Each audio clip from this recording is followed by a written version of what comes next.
Hello guys, स्वागत है आप सभी को अपना यूट्यूब चैनल ऑनलाइन में।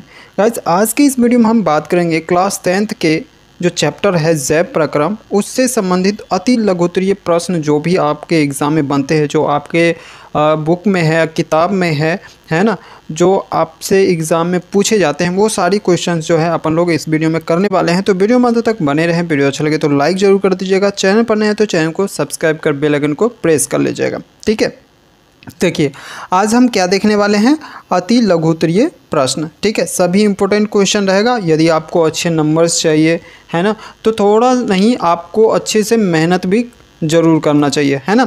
चलिए, तो पहले क्वेश्चन की हम बात करेंगे गाइस। तो पहला क्वेश्चन क्या कह रहा है, जैव प्रक्रम किसे कहते हैं, है ना।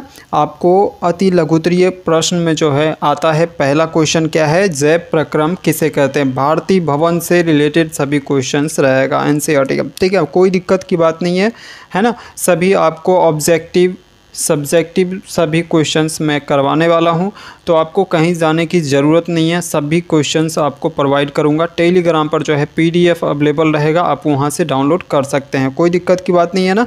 चलिए, तो क्या कह रहा है क्वेश्चन, जैव प्रक्रम किसे कहते हैं। तो इसका सही जवाब हो जाता है, वे सारी क्रियाएं जिनके द्वारा जीवों का अनुरक्षण होता है उसे क्या कहते हैं, जैव प्रक्रम कहते हैं। ठीक है, वहीं पे अगला क्वेश्चन कह रहा है, बहुकोशिकीय जीवों में ऑक्सीजन की आवश्यकता विसरण द्वारा क्यों नहीं पूरी हो पाती है। तो इसका सही जवाब क्या होगा, देखिए आपको किस तरह से आंसर लिखना है, इस तरह जो है मैं आपको बता रहा हूँ, इसी तरह से आपको एग्ज़ाम में भी लिखना है। ठीक है, क्या कह रहा है, बहुकोशिकीय जीवों का शरीर के अंग जो है जटिल होते हैं तथा सारी कोशिकाएं सीधे पर्यावरण के संपर्क में रहती है। इस कारण ऑक्सीजन की आपूर्ति विसरण द्वारा संभव नहीं हो पाती है ना।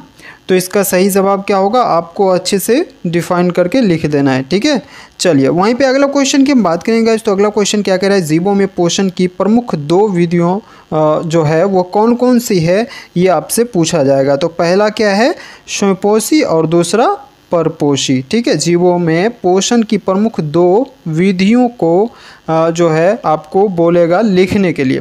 तो आप क्या बोलेंगे, स्वयंपोषी और परपोषी। ठीक है ना। चलिए अगला क्वेश्चन देखिए। अगला क्वेश्चन क्या कह रहा है गाइस, हरे पौधों में किस प्रकार का पोषण पाया जाता है ना। आपसे पूछा जाएगा ऑब्जेक्टिव में भी, है ना, कि ये हरे पौधों में किस प्रकार का पोषण पाया जाता है। तो आप क्या बोलेंगे, हरे पौधों में स्वयंपोषी प्रकार का पोषण पाया जाता है। ठीक है, आपको इतना लिख देना है। वहीं पे अगला क्वेश्चन की हम बात करेंगे। तो अगला क्वेश्चन क्या कह रहा है, जंतुओं में पोषण की कौन सी विधि पाई जाती है। जंतुओं में बोल रहा है आपको कौन सी जो है पोषण की विधि पाई जाती है। तो आपको क्या लिखना है, जंतुओं में परपोषण की विधि पाई जाती है। स्वयंपोषण तो आपको पता है कि हरे पौधों में पाए जाते हैं, याद रखना है।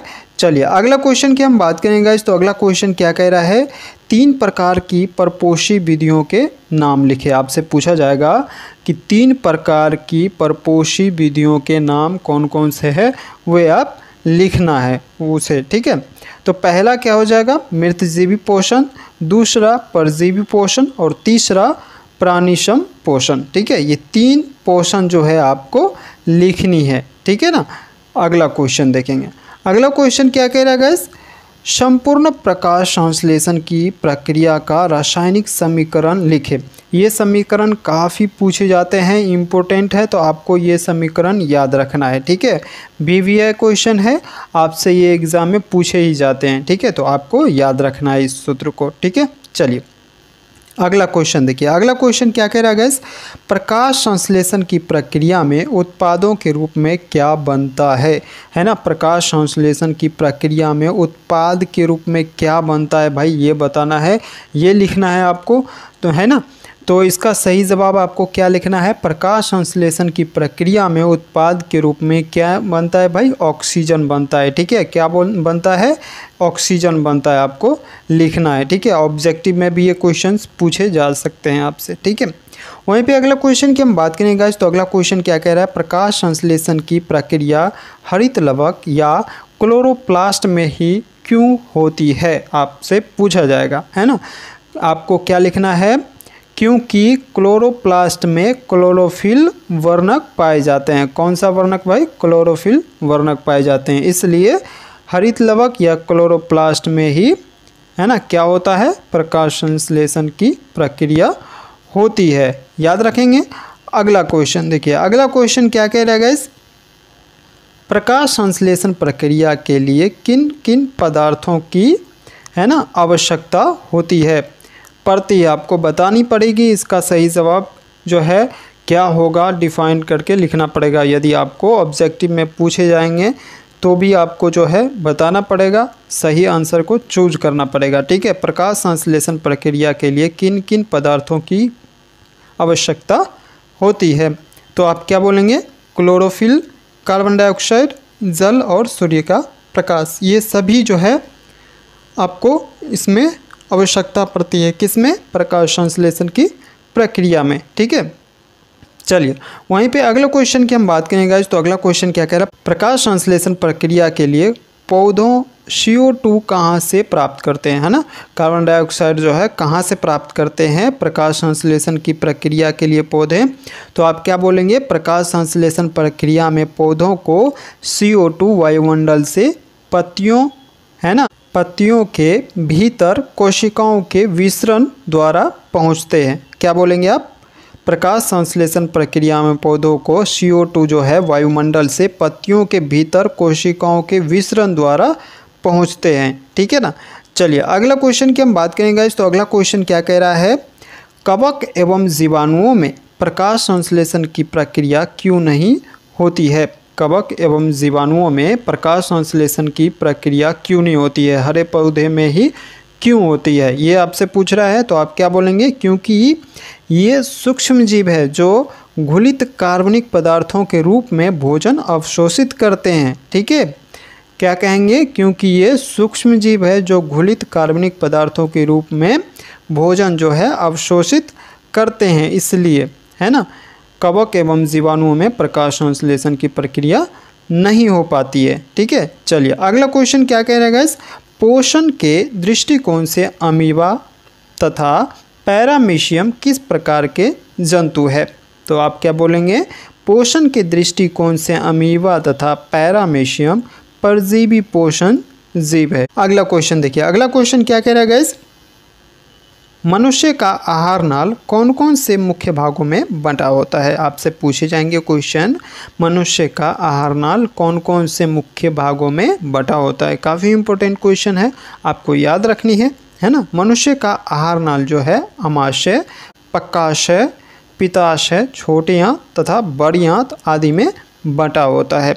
आप क्या बोलेंगे, मनुष्य का आहार नाल जो है अमाशय, पक्काशय, पित्ताशय, छोटी आंत तथा बड़ी आंत आदि भागों में बंटा होता है। याद रखेंगे। वहीं पे अगला क्वेश्चन की हम बात करेंगे। तो अगला क्वेश्चन क्या कह रहा है, ग्रसनी में स्थित दो छिद्रों के नाम लिखे। जो ग्रास नली में छिद्र होते हैं ना, उनमें से किन्हीं दो का नाम आपको लिखना है। तो आप क्या बोलेंगे, पहला निगल द्वार और दूसरा कंठ द्वार। ठीक है ना, कोई दिक्कत की बात नहीं है। वहीं पे अगला क्वेश्चन की हम बात करेंगे। तो अगला क्वेश्चन क्या कह रहे हैं, मनुष्य में पाचन आहार नाल के किस भाग से शुरू होता है। तो ये काफ़ी इजी क्वेश्चन है ना। तो मुंह से जो है पाचन शुरू हो जाता है, आपको याद रखना है, आपको मेंशन कर देना। मनुष्य में पाचन के जो है आहार नाल के किस भाग से शुरू होता है। तो आप क्या बोलेंगे, मनुष्य में पाचन की क्रिया मुँह से शुरू हो जाती है। ठीक है ना। चलिए अति लघु उत्तरीय क्वेश्चन है, आपसे ऑब्जेक्टिव में भी क्वेश्चंस ये पूछे जा सकते हैं। ठीक है ना। वहीं पे अगला क्वेश्चन की हम बात करेंगे। तो अगला क्वेश्चन क्या करें, मनुष्य के आहार नाल के किस भाग में पचे हुए भोजन का अवशोषण होता है। तो आप क्या बोलेंगे, मनुष्य के आहार नाल के छोटी आंत में पचे हुए भोजन का अवशोषण होता है। किस आंत में भाई, छोटी आंत में। ठीक है ना। चलिए वहीं पे अगला क्वेश्चन की हम बात करेंगे। तो अगला क्वेश्चन क्या कह रहा है, क्लोरोफिल वर्णक कहाँ पाए जाते हैं, है ना। आपसे पूछे जाएंगे क्वेश्चन में कि क्लोरोफिल वर्णक कहाँ पाए जाते हैं। तो आप क्या बोलेंगे, क्लोरोप्लास्ट में। कहाँ पे, क्लोरोप्लास्ट में क्लोरोफिल वर्णक पाए जाते हैं। ठीक है।